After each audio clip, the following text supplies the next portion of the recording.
বিয়ের পর ভাগ্য ফিরেছে সাবিলা নূরের। প্রায় 4 বছর পর ধারাবাহিক নাটকে অভিনয় করলেন সাবিলা নূর। গতকাল এনটিভিতে দেখানো হলো সেই ধারাবাহিক নাটক হাউস নং 69-এর 100তম পর্ব। নাটকটিতে এক চাপাবাজ তরুণী চরিত্রে দেখা গেল তাকে।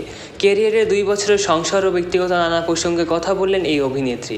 তাকে জিজ্ঞেস করা হলো, দীর্ঘদিন পর ধারাবাহিক নাটকে অভিনয় করলেন, শুরুতে তো ধারাবাহিকে অভিনয় করতেন, এখন করেন না কেন?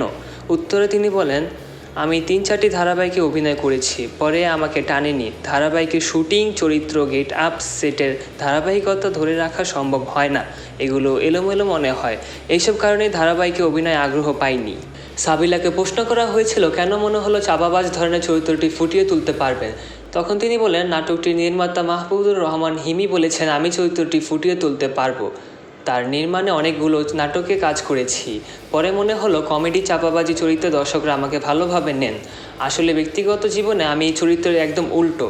সাবিলাকে আরও জিজ্ঞেস করা হয়েছিল দর্শক হিসেবে তার নিজের নাটক দেখেন কি না। তখন তিনি বলেন, আমি দর্শক হিসেবে আমার অভিনয় দেখি না, আমার চরিত্রের ভালো মন্দ দিকগুলো বুঝি না হয়তো। আমার মা বাবা ভাই তারাই নিয়মিত আমার নাটক দেখেন, তারাই আমার অভিনয় সমালোচনা করেন।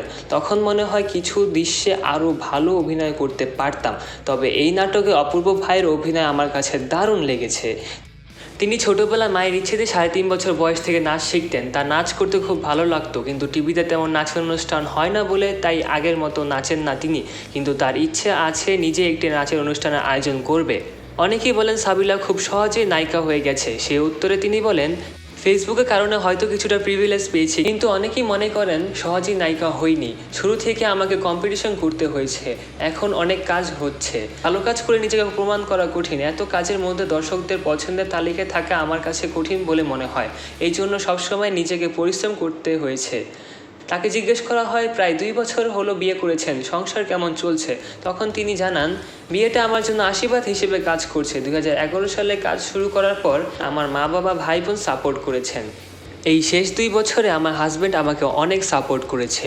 সবসময় সে আমার ভালো চায়। তাকে নিয়ে আমার কোনো অভিযোগ নেই। তার একটি অভিযোগ, সময় কম দিই।